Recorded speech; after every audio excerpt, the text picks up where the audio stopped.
How to delete Sweatcoin account. Hey everyone, this is Susan from Create Login and Delete, and now let's get started. First of all, launch Sweatcoin app. Here we go. Now go to the top and tap on your profile picture. Now go to the gear icon, which is for settings. Okay, scroll down below and then tap on delete account here. Okay, wait for a while. Now, if you wish to, you can read these procedures in order to delete your account, or just tap on contact us. Okay, now choose your problem, or if not, you can just tap on delete account at the bottom right here. Okay, now in order to delete your account, first of all, you have to enter the reason for your deletion. So, enter a strong reason why you are deleting your Sweatcoin account.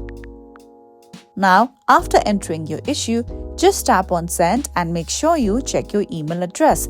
There will be a link sent to you in order to confirm your deletion. So after following these steps, you will successfully be able to delete your Sweatcoin account. And that's all for today. If you found this video helpful and informative, don't forget to like and subscribe.